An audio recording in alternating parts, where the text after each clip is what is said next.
Stan plonge du plongeoir dans la piscine. Mais il ne se retient pas et laisse tomber une énorme crotte. Tout le monde est sous le choc. Ils commencent tous à se moquer de Stan. En allant au travail, Stan découvre que sa vidéo passe à la télé. Même le vigile de l'entreprise se moque de lui. Pendant la réunion, ses collègues portent des couches pour le narguer. Stan craque complètement au milieu de la nuit. Il réveille sa famille, puis incendie la maison. Il décide de quitter la ville immédiatement. Ils arrivent dans une petite ville isolée. Stan est satisfait de cet endroit, jusqu'à ce qu'un homme dise avoir vu Stan dans le journal. Après s'être creusé la tête, l'homme se souvient enfin de l'incident embarrassant de Stan. Stan incendie à nouveau la maison. Cette fois, il se retrouve dans un marché aux fruits de mer. Ils vivent chez une famille de 14 personnes. Mais il s'avère que cette famille regarde la vidéo de Stan. Ils doivent repartir. Stan décide de s'installer dans un endroit sans internet. Ils arrivent chez une tribu primitive, mais la tribu utilise déjà internet. Smartphones. Par désespoir, Stan a une idée géniale. Il veut humilier Obama en public. Comme ça, plus personne ne se souciera de son incident. Il demande à Steve de donner à manger à Obama des hot dogs bourrés de laxatif. Mais ça ne marche pas. Alors Francine enfile des gants enduits de laxatif et serre la main d'Obama. Mais Obama opte pour un tchèque. À mi-chemin, le plan échoue complètement.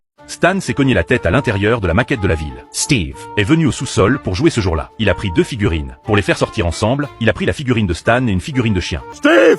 You're killing me! Steve était horrifié. Il a couru à l'étage chercher Haley et Francine. Francine a exigé de savoir comment Stan était entré. Stan a avoué avoir utilisé secrètement un rayon rétrécissant de la CIA. Stan pensait que le monde extérieur était trop chaotique. Ici, tout était parfait. Francine a décidé de faire revenir Stan à la normale. Stan a insisté pour le faire lui-même. Le rayon rétrécissant nécessitait des réglages. Stan a commencé à ajuster les paramètres. But before that, double cross! The double cross!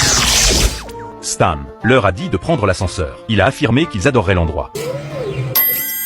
Stan a ensuite jeté le rayon rétrécissant. Il a déclaré qu'il n'était plus nécessaire. Francine a exigé un retour à la normale immédiat. Stan a insisté. Ils ont d'abord visité la maquette. Il leur a montré le bureau de poste. Il a salué un policier miniature. Une soudaine rafale de vent les a frappés. Roger est descendu au sous-sol chercher de l'alcool. Francine s'est précipitée vers Roger. Pour Roger portait des bouchons d'oreilles et ne les entendait pas. Il a accidentellement laissé tomber une bouteille. Roger était d'un naturel désinvolte. Il a quitté le sous-sol. Stan ne comprenait pas leur envie de partir. Il a énuméré les activités amusantes disponibles, notamment le patinage sur glace. Steve était surpris qu'on puisse patiner en juillet. Stan les a conduits vers la patinoire. Il a affirmé que personne ne pouvait leur faire de mal. En contrebas, une colonie de fourmis a émergé. Elles ressemblaient à des dinosaures pour la petite famille.